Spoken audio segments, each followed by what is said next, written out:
Hi and welcome to Compound Units. Just before we start, a reminder that there is a notes chapter available for this video. Check the description below for a download link and you can work along with me as we go through the video. Okay, so our first compound unit we're going to look at today is speed, and the reason it's called a compound unit is because it is based on two other units put together, distance and time. Now if we think about some units of speed that you will be familiar with, you'll know meters per second, miles per hour, kilometers per hour, and the actual unit is a good indication of how we actually calculate what these are. This little line here, it is a divide sign, and so we've got a distance divided by a time. In kilometers per hour, the same thing, we have a distance divided by a time. In miles per hour, the word per is also a division. It means for every one. So miles per hour means how many miles for every hour that we travel. And so it gives us a formula which links the three together.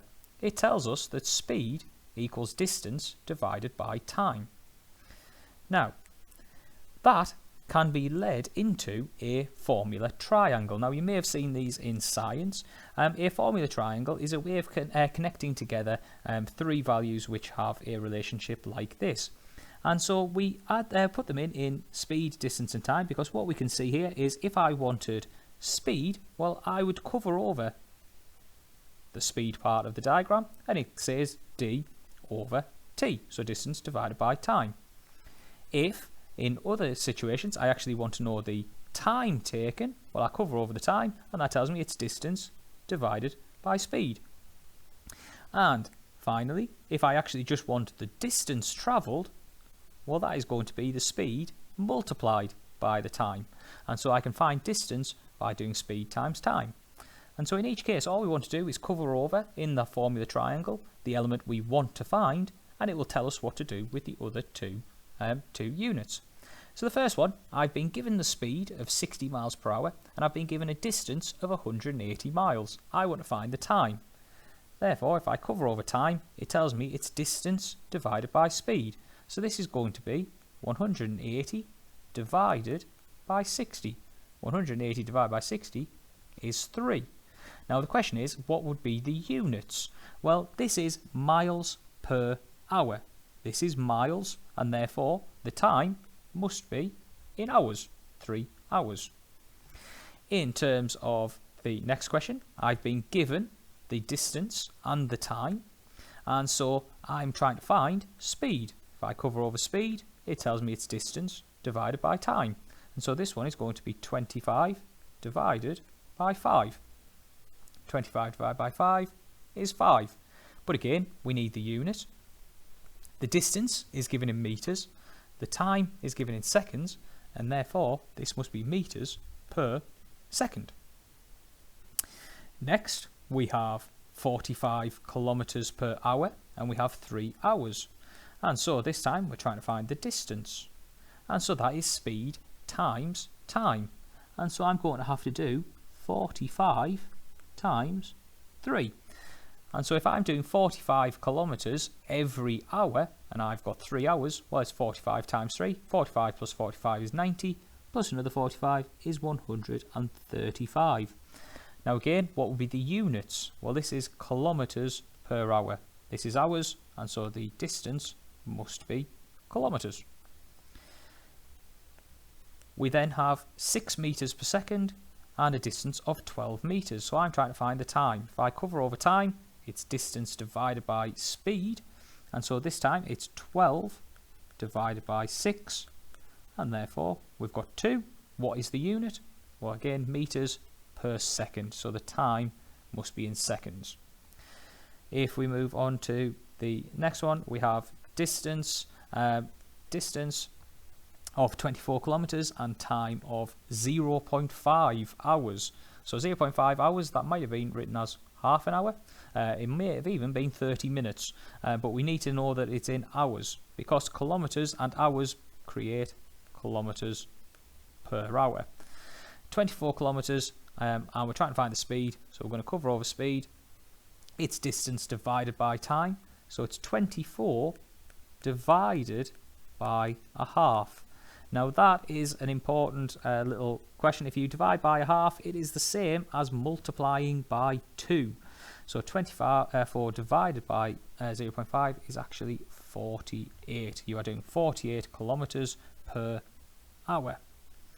And the last one, we have 40 miles per hour and 15 minutes. And so we need to work out the distance. Now the distance suggests that we should do speed times time. But this question here in particular is a really important one. We have miles per hour. But this is given in minutes. Because the units do not match, we can't do the calculation directly. So the first thing is we need to convert this 15 minutes into hours. How much of an hour is 15 minutes? Well, it is 15 out of 60. 15 minutes out of 60 minutes. Now, if you also recognise 15 minutes is a quarter of an hour, that is the same fraction. 15 over 60 is a quarter. And so the distance is actually the speed of 40 miles per hour times by the time in hours, so times it by a quarter. And so 40 times a quarter means to actually divide by 4, and so we actually get 10 miles. Next we have the compound unit of density, and density is a compound unit because it is based on a combination of mass and volume. And the densities that you may have seen in science previously are grams per centimetre cubed and kilograms per metre cubed. And again, those units are a little indication as to what we need to do.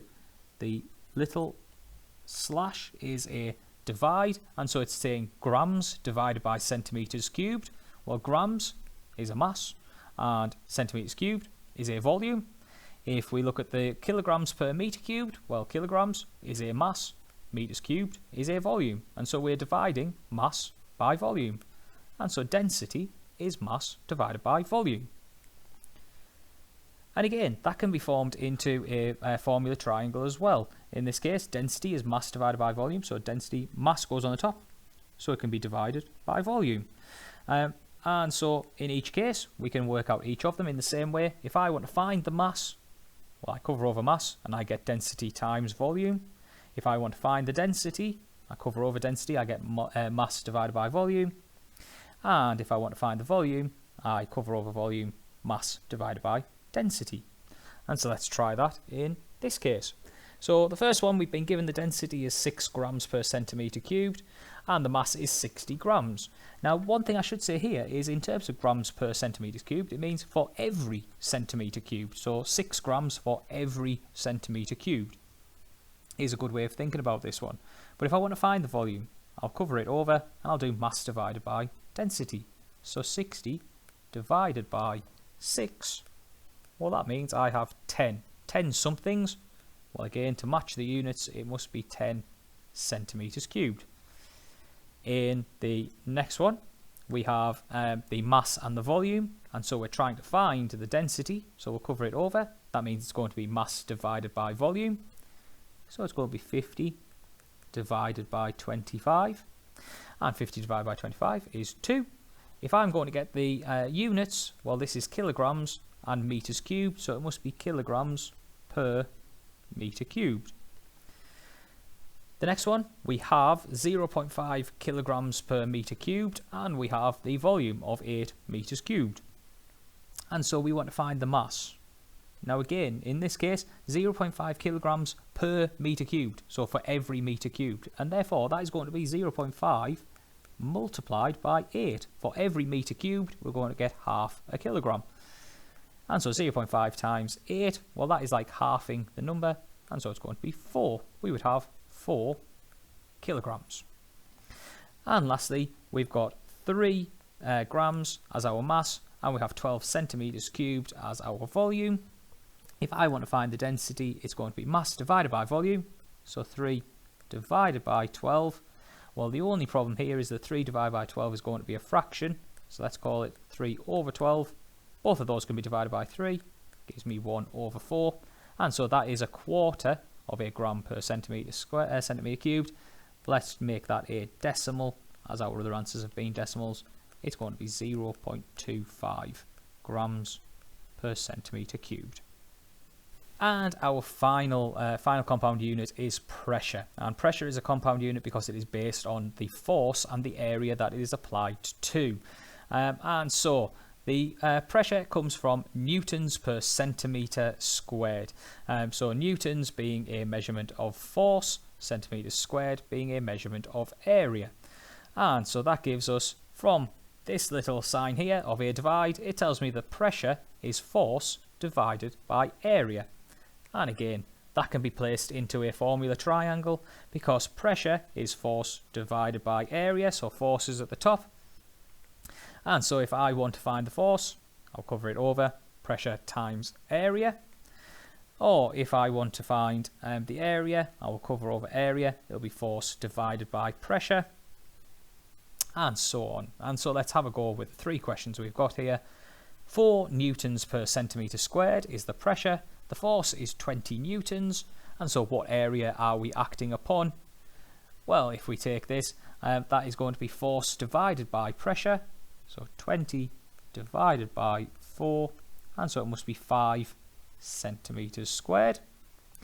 In the next one, we are trying to find the pressure, and therefore we'll cover over pressure. It's force divided by area, and so 30 divided by 6. So that is going to be 5 newtons per centimetre squared. And finally, if I want to find the force which is being applied, well, that means I'm going to cover over force. It's going to be pressure times the area. The pressure is 0.5 and it's being multiplied by the area of 40, and so we're halving the value. It's going to be 20 newtons. And so we're going to end with the exam question, and this came from the Edexcel paper in June 2018, and it was Foundation Paper 2. Paper 2 meaning it is a calculator paper if we want to use one. So it tells us that Emily drives 186 miles in 3 hours. What is her average speed? Okay, so what we need to be thinking about here is our little formula triangle. What is the formula triangle for speed? Well, it's distance, speed, time. Now we are trying to find speed, so let's cover over speed. It's going to be distance divided by time, and so the distance was 186 miles, and it's going to be divided by 3. Now, we could do that with a calculator, but we could just as easily do it with a little bus stop. 3 into 1 is 0, 3 into 18 is 6, 3 into 6 is 2, and so that gives me 62. But I need the units. The units are going to be worth a mark in this question. If it's speed, and we were given miles and hours, well, that's going to be mph, 62 miles per hour. We're then told that Sarah drives at an average speed of 58 miles per hour for 4 hours. And so, again, our little formula triangle, distance, speed, time. So this time, we're trying to find how many miles she travelled. And so that is distance. And so we need to remember that we need to do speed times time. And the reason for that, 58 miles per hour means she did 58 miles in the first hour, 58 miles in the second, 58 in the third, and 58 in the fourth. So that is 58 times 4. Let's grab a calculator for that one. 58 times 4. Well, that gives me 232. And so in total, she travelled 232 miles.